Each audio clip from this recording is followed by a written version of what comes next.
20 March পরবর্তী EC কমিটির ইসির এক্সিকিউটিভ কমিটির মিটিং স্থির হয়েছে। ওই মিটিং থেকে আনুষ্ঠানিকভাবে পূর্ণাঙ্গ ইলেকশন বোর্ড ঘোষণা করে তাদের নিয়োগপত্র পাঠিয়ে নির্বাচন সংক্রান্ত যাবতীয় কাজ তাদের হাতে তুলে দেওয়া হবে। অর্থাৎ এই এক্সিকিউটিভ কমিটি যে প্রতিশ্রুতি দিয়েছিল যে তারা গত 3 বছরে বিপুল কর্মযোগ্য এবং তারপরেও এমন কোনো ঘটনা ঘটবে না বা এমন কোনো অভিযোগ থাকবে না যে এই কমিটি নির্দিষ্ট সময়ের বাইরে প্রসেসটাকে ডিলে করে ক্ষমতায় থাকতে চাইছে, এই ধরনের কোনো অভিযোগ থাকবে না, সেটা এজিএমে আমরা খুব স্পষ্ট করে দিয়েছিলাম। সেইভাবেই ইসি এগিয়েছে। আমাদের কাজ হচ্ছে আমাদের ক্লাবের সংবিধান অনুযায়ী এ বিষয়ে বেশ কিছু আইনি বিশেষজ্ঞের, আমি নাম করছি না, মতামত নেওয়া হয়েছে বা অন্য জায়গা থেকেও কোনো মাননীয় সদস্য কোনো মতামত তারা দিয়েছেন। আমাদের যেটা করণীয় ছিল যে ক্লাব আমাদের মেয়াদের মধ্যে, নির্দিষ্ট সময়সীমার মধ্যে ইলেকশন প্রসেসটা শুরু করে ইলেকশন সংক্রান্ত যা যা হবে তার চার্জটা হ্যান্ড ওভার করে দেওয়া। এক্সিকিউটিভ কমিটি আগামী 20 তারিখ নির্বাচন পূর্ণাঙ্গ বোর্ড ঘোষণা করে দিয়ে তাদের নিয়োগপত্র পাঠিয়ে দিয়ে নির্বাচনী প্রক্রিয়া শুরু করে দেবে এবং তার পূর্ণ দায়িত্ব ইলেকশন বোর্ডের হাতে হস্তান্তর করে দেবে।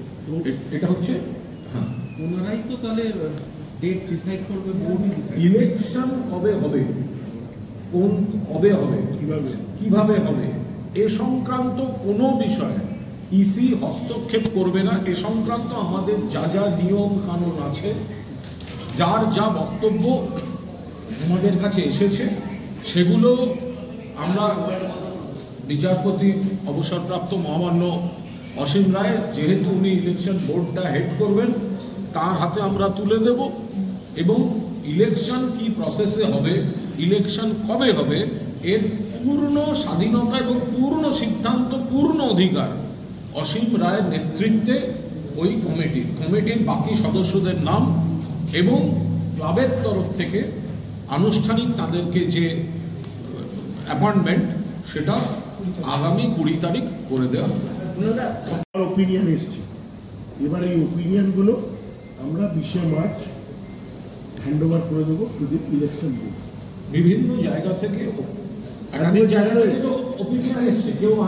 কেউ কোনো আইনজ্ঞের মতামত দিয়েছেন, ক্লাব এক বিশিষ্ট ব্যক্তির মতামত নিয়েছে, আরো কয়েকজন সদস্য কিছু দিয়েছেন। আমরা ইসি ঠিক করেছি আমরা এর মধ্যে ঢুকবো না, যেহেতু এটি ইলেকশন বোর্ড, তার চেয়ারম্যান হবেন অসীম রায়, ফলে এই সমস্ত বিষয়টাই আমরা অসীম রায়ের কাছে পাঠিয়ে দেবো। অসীম রায় তিনি কোন পদ্ধতিতে হবে, কবে হবে, যা যা সিদ্ধান্ত নেওয়া শ্রদ্ধেয় অসীম রায় দেবেন। দ্যাটস অল, এর বাইরে আমাদের কিছু বলার নেই।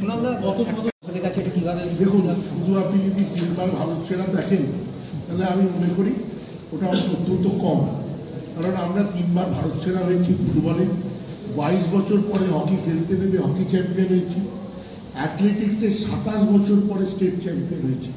আমরা যে খেলা করি, ক্রিকেটের এশিয়ান ট্রফি চ্যাম্পিয়ন হয়েছি, যে খেলা আমরা খেলি, ক্রিকেট, ফুটবল, হকি, এবং আমাদের এই কমিটি অত্যন্ত সিরিয়াস ছিল প্রত্যেকটা খেলা নিয়ে। তার সাথে সাথে ক্লাবের যে এত উন্নয়ন হয়েছে, এই যে লাইব্রেরি, কুণালদার মস্তিষ্ক প্রসূত লাইব্রেরি শীর্ষেন্দু মুখোপাধ্যায় এসে উদ্বোধন করেছিলেন, এটা একটা অন্যতম বড় ঘটনা উন্নয়নের ইতিহাসে। স্পোর্টস লাইব্রেরি সত্য একদম ঠিক বলব।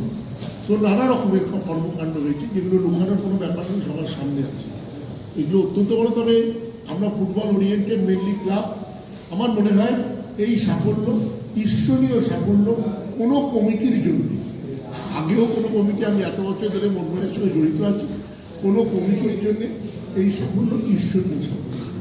পরপর 3 বছর ভারত সেরা, প্রথমবার আইএসএল কাপ, সেবার আমরা ডুরান্ড কাপও জিতেছিলাম, তারপরে এবার আইএসএল শিল্ড, এবার আবার আইএসএল শিল্ড। কাপটাও আছে আমাদের কোচ, এই জন্যই অনেক বেশি ফোকাস রিগার্ডিং দ্য টিম। আশা করি আমরা এই সাফল্য, এবং এটা প্রত্যেকটা আমার একটা বক্তব্য আমি একটি কাগজে বেরিয়েছে, আমি দিয়েছিলাম, এটা সম্ভবপর হয়েছে অনলি বিকজ দি হারমানি, বা যে আমাদের যে সম্পর্ক club, company, player, coach, support staff, এই যে হারমোনি আছে আমাদের, তার জন্যই এই সাফল্য, কোনো একজনের সাফল্য নয়। এবং ডেফিনেটলি ডক্টর সঞ্জীব গোয়েঙ্কা, তার দূরদর্শিতা এবং তার প্যাশন, সে এখানে একজন ইনভেস্টার নয়, সে একজন সমর্থক হিসেবে নিজেকে মনে করে, সমর্থক হিসেবে ক্লাবটার থাকে, এবং তার জন্যেই কিন্তু এই সাফল্য। আজকে তাকেও আমরা সম্মান জানাচ্ছি, আমরা তাকে অনুরোধ করেছি, তিনি মেনেছেন, তিনি ইউএসএ গেছেন, তিনি ফিরলে একটি ডেট দেবেন, যে ডেটে তিনি জানিয়েছেন যে তিনি ক্লাবে আসবেন।